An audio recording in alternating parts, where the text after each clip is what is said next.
In this exercise, we're going to take that last arc that we drew that looks nothing like it belongs to a heart, and we're going to modify it so that it looks exactly like the left half of a heart using these things known as control handles inside of Illustrator, one of the most powerful features inside of the software, as you'll see.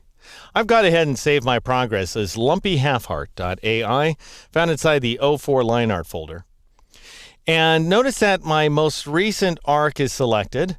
I'm now going to modify it. Now, you have two tools for modifying things inside of Illustrator. One's the selection tool, which I call the black arrow tool, and one's called the direct selection tool, which I call the white arrow tool. The black arrow tool selects big things. The white arrow tool selects small things. The black arrow tool you get by pressing the V key, which is an upside down arrow.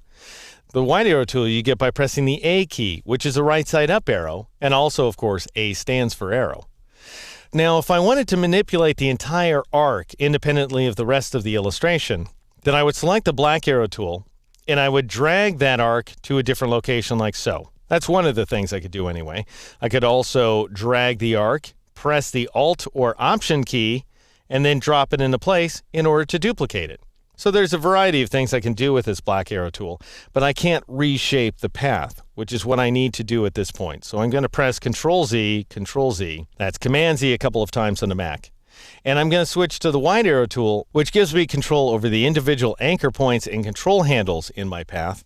And you know what? Just to cut down on the screen clutter here, I'm going to press Control semicolon or Command semicolon on the Mac to temporarily hide those guides. And I'm going to click off of my path to deselect it.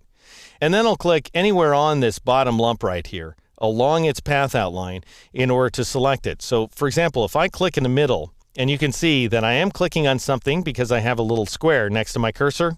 If I click at this location, then I'll see two little square anchor points at either end of my arc. And I'll also see these control handles, which are both circular and hanging off the edge of these levers. Now, the anchor points actually anchor down the path. The path has to pass through those anchor points.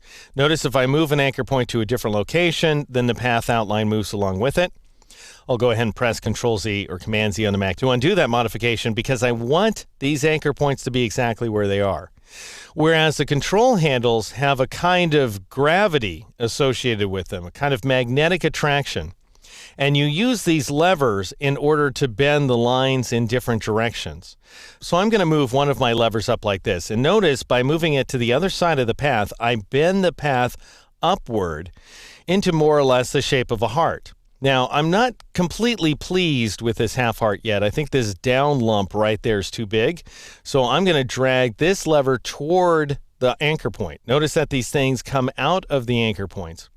And we're going to see lots more examples of control handles and anchor points in subsequent exercises and chapters. But for now, notice if I drag this guy away from the anchor point, I draw the curve toward me, and I also make the path lumpier. If I move it back toward the anchor point, I move the curve inward, and I also make it more shallow. Now, what I want is something in between, and I'm going to go ahead and press the Shift key in order to constrain my drag directly up and down like so. And I'm going to move my anchor point up to about here. So I'm just shaving off the curve ever so slightly. And then I'm going to drag this guy back a little bit too. I'm going to take him about to this location. I think looks pretty good.